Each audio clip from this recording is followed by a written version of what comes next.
I'm going to show you how to make a dish today that is inflation friendly, feast-like, and is going to feed crowds and the masses. We are going to do pulled pork, homemade barbecue sauce, so good you'll want to slather it on the missus, and some lovely cornbread to boot, served with a lovely slaw. This is a great dish when you want to feed a crowd or a big family. So stick around for some tips and tricks, and I'm going to show you how to make one of my favorite dishes. Right, let's go. We're going to use pork butt. This is a 1.8 kilo size of meat. Get it from your butcher's, $20. Normally you can roast it just like this. It is the top of the shoulder from the pork, but I'm going to cut off those strings and we're going to trim off some of that fat. Save that in your freezer whenever you're roasting any veg or anything like that. Just use that to render it out first.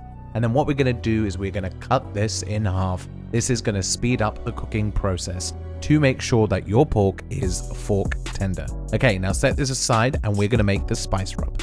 So you're going to need 1 tablespoon or 5 grams of ground coriander, 1 tablespoon or 5 grams of ground fennel, 1 tablespoon or 5 grams of ground cumin, and the same for onion powder, 1 tablespoon or 5 grams, and smoked paprika, 1 tablespoon or 5 grams, and then 2 star anise. Mix this together, and what we're going to do is we're going to coat this all over our pork after we get a few more things together.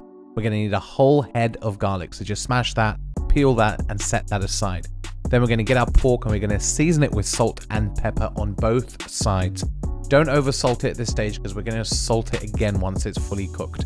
Now take that spice blend and thoroughly coat the pork all over. Make sure you do not leave any spices on the tray. So just rub it in perfectly. Now at this stage you can just leave this overnight and let it marinate even more if you want to, but in this case we are just going to cook it straight away and we are going to braise this baby nice and slow. So we're going to use 600 mils of beef stock. There's a recipe on the website.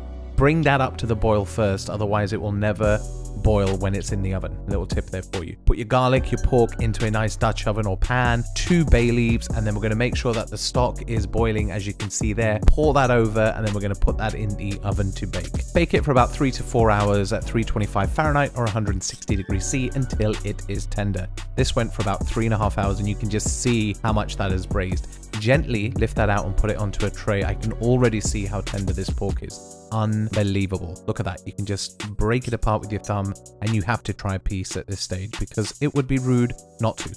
Cover this with foil and let this sit for about 20-30 minutes. Strain off all that lovely liquor and do not throw that away. We're going to make the best barbecue sauce ever. Pour in 50 mils of apple cider vinegar, 25 milliliters of soy sauce, 50 milliliters of maple syrup, half a teaspoon or 3 grams of mustard powder, a tablespoon or 5 grams of sweet paprika, 1 teaspoon of cayenne pepper, 2 grams, that's optional, 40 grams of brown sugar, 50 grams of molasses, 125 grams of ketchup. Season with salt and pepper to taste, and then we're going to add a teaspoon of cornstarch slurry. Basically, just take a teaspoon of cornstarch, mix it with a little bit of water. This helps it thicken up and become glossy. Now, here's a secret: a few drops of liquid smoke. You can pick this up anywhere, but this gives it a real nice smokiness. A little goes a long way.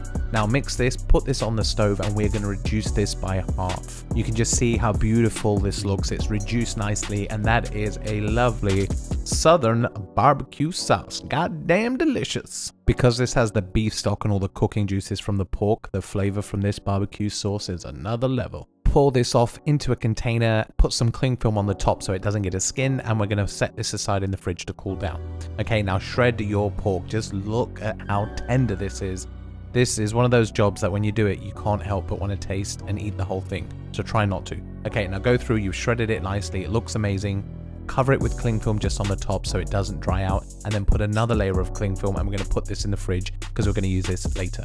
Now I'm going to show you how to make the best cornbread in the world and how to properly line a tin. Okay, get your parchment paper, flip your container like this, measure a 5 to 6 inch overhang either side from the sides just like this, cut down with your knife, and then flip the whole piece of paper over so it looks like this. Center it. You can tell when it's centered just by lifting up the ends, and they should just be the same height either side. With a pair of scissors, we're going to cut in the middle to the corners of your loaf tin, just like this. You're making kind of a cross. Now these little bits here, you're going to cut with a knife. You can save those squares. Now take the parchment paper and flip it all the way round. Now to make sure it's straight, put it over the edge of the board, and that helps to center it again, and just repeat the process. You're going to take your scissors, you're going to cut down each side like this until you've got that overhang cross bit. cut out the corners just like this, and that is how you perfectly line a tin. So you can do this with anything. And then now just spray it with a bit of cooking oil. You can use fat, take that parchment paper, and it will fit in quite nicely. The reason for the overhang is so we can lift it out easily, or if it's browning too quickly, we can fold over those flaps of paper. Now for the cornbread, you're going to need 275 grams of all-purpose flour, 225 grams of polenta, 50 grams of caster sugar, berry sugar, and 50 grams of brown sugar. Now gently mix this through. If it's a bit lumpy, you can use your hands and just break up any clumps of sugar that you have. Then we're going to put in 20 grams of baking powder, about a teaspoon of salt, and then we're going to take 2 eggs, beat them up nicely, and we're going to put that in along with 110 grams of melted unsalted butter. And then we're going to add 480 mils of buttermilk. Now, if you don't have buttermilk, you can just use regular milk with some lemon juice, let it sour for 5 minutes, but buttermilk is what you really need here. Now mix this through, start with a whisk, and then we're going to switch to a nice spatula so we can get every little bit incorporated. And then we're going to fold in 250 grams of sweet corn. I used frozen because frozen sweet corn in this works very well. It's super fresh. Pour this into your loaf tin, smooth out the top, and we're going to bake this at 375 degrees Fahrenheit or 190 C for 30 to 40 minutes until it's firm to the touch and its skewer comes out clean when you insert it in there. While that's baking, I'm going to make the vinegar slaw. So we are going to thinly slice a red onion, and we're going to use 2 whole carrots. So just top tail them, peel them, and we're going to julienne them. If you can't be bothered to julienne or you're a bit afraid of the knife skills, don't worry, you can grate this as well. Use a mandolin, don't be a donut like me, use the guard, I can't find mine. And we want to get a nice julienne. You want to roughly go about this kind of a thickness. It's a good way to practice your knife skills. Get them all nicely done in piles, work your way through it, and then we're going to jump onto a cabbage. We're going to use 1/4 of one of these round cabbages. Cut it in half. We're going to take out a bit of the core, we're going to cut that in half again, and then finally shred this up and put this all into your bowl. We're going to add a nice generous amount of salt, about a tablespoon or 5 grams, 3 tablespoons or 20 grams of apple cider vinegar, 1 tablespoon or 5 grams of Dijon mustard, a tablespoon or 5 grams of honey. I like using raw honey because the other stuff that you buy, it's been pasteurized, it's not honey and it's not good for you and it's crap, so don't use it. 1 tablespoon or 5 grams of extra virgin olive oil, mix that through, give this a taste. Oh, and I also forgot I need 2 tablespoons or 10 grams of rice wine vinegar. Store your coleslaw into 2 delis, including all the liquid. Set this aside in your fridge and you have coleslaw. Right, now your cornbread should be ready by now. This smells effing amazing. You can tell when it's done. It should be firm to the touch. Take a cake tester, put it through in a few different places, and it should come out clean. Set this aside and let it cool down in the tin before we take it out and slice it. Once it's cooled down, it's going to be a lot firmer and easier to lift out, and also with the help of that overhang of parchment paper, you can lift it out quite easily. Lift that up, throw out your parchment paper, and then we are going to slice this. Now there is a little bit you always have to try on the end for yourself, a chef's treat. You can just see how beautiful that is in the inside, cooked to perfection if I do say so myself.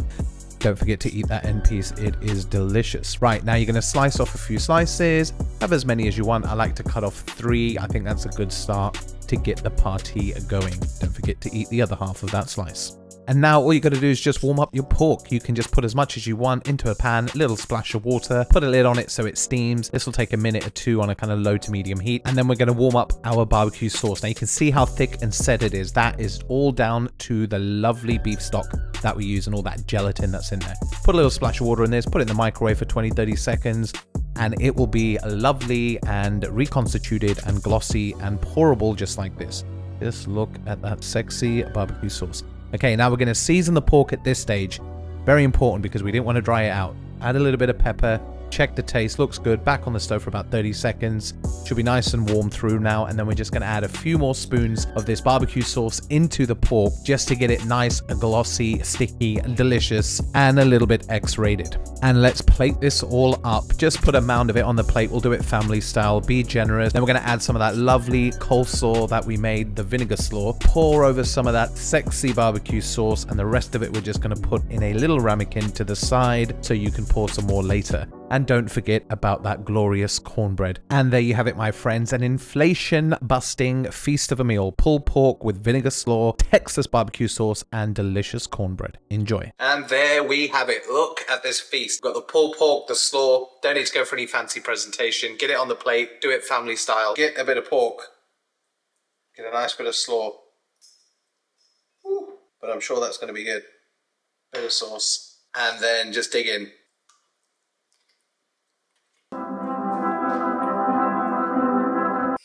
So good. That pulled pork is just full of flavor, and that slaw is so fresh, and then you get that really nice barbecue sauce. Smoky, a little bit sweet with a bit of kick. I'll see you on the next video.